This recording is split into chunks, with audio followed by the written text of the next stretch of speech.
Hazara have been victims of genocide for at least a century.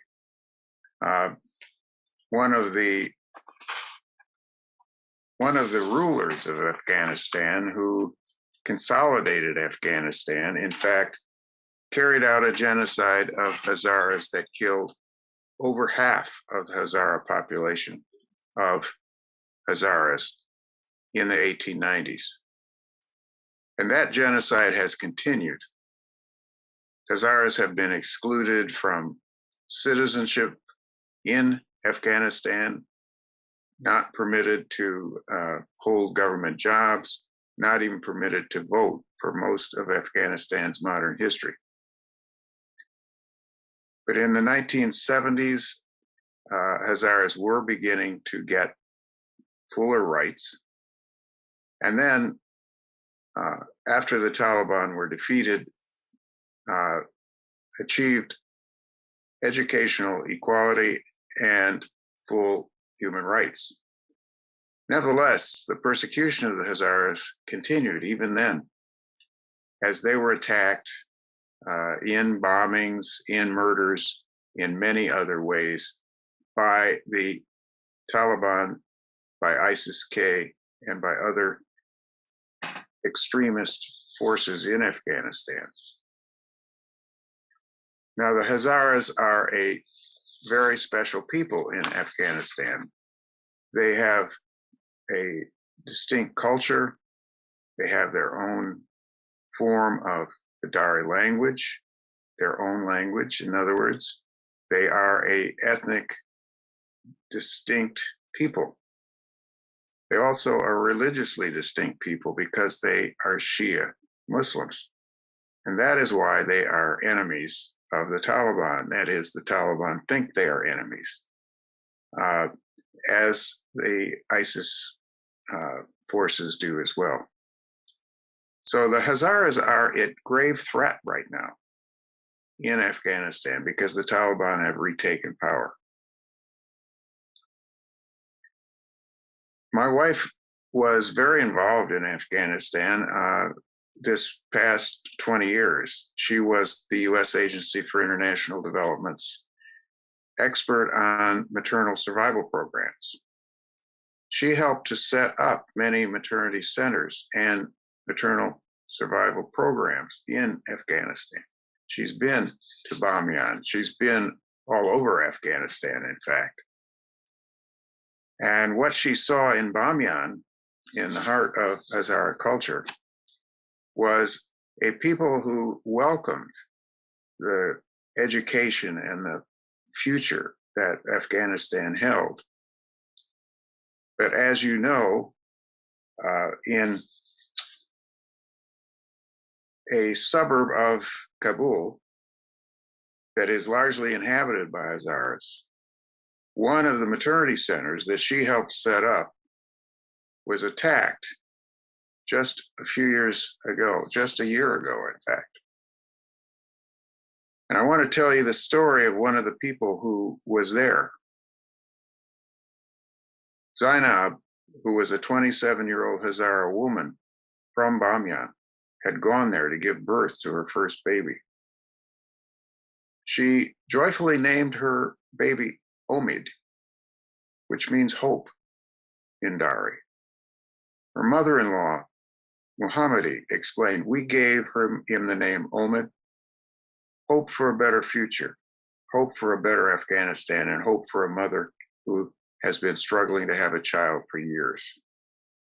But 4 hours after Omid's birth, 3 gunmen, disguised as police, opened fire in the maternity ward, murdering 16 mothers, 2 newborns, and a Doctors Without Borders midwife. Omid lay dead on the floor, covered in blood. Muhammadi wept. She said, I brought my daughter-in-law to Kabul so she would not lose her baby. Today, we'll take his dead body to Bamyan. In May last year, in the same Hazara neighborhood, Dashti Barchi, 85 schoolgirls were murdered in a triple bombing as they left the Said al-Shahada school. Most of them were Hazaras. And since then, there also have been attacks that have murdered boys in a boys' school. People who attending several of the mosques that Shia Hazara go to pray to God. Since 2015, Islamist terrorist attacks have killed at least 1,200 Hazaras, probably more than that. And the attacks deliberately target their hospitals and their children. These are crimes against humanity. And because they are also intended to destroy a substantial part of the Hazara ethnic and religious group, they are also acts of genocide. The Taliban have hit lists of the names of Afghans who oppose them. These are kill lists that are posted online. And the Hazaras are usually among the people who are targeted. This genocide that must be stopped continues today. And the Taliban say they are opposed to ISIS-K, that is the group that has been carrying out much of the terrorism, the bombings, the murders of Hazaras. But in fact, they don't really try to stop them, even if they know that the ISIS-K people are about to attack. The reason is that the Taliban also hate the Hazaras. And so that is the terrible problem that faces Afghanistan Hazaras today. Now, Afghanistan, of course, just experienced another earthquake just a few days ago. And that area where the earthquake occurred, which is down near Pakistan, but nevertheless, it is an area where there are some Hazaras. And the point I'm making is this is a country that does need all the help that we can give, help that should go directly to the people of Afghanistan. And I urge our governments to find ways to get that help to them because the Afghan people need it. I also specifically request that our governments initiate investigations of the persecution and genocide being carried out against the Hazaras. The UN Human Rights Council should appoint an independent investigative team to investigate the persecution and genocide of the Hazaras, and they should report to the UN Human Rights Council.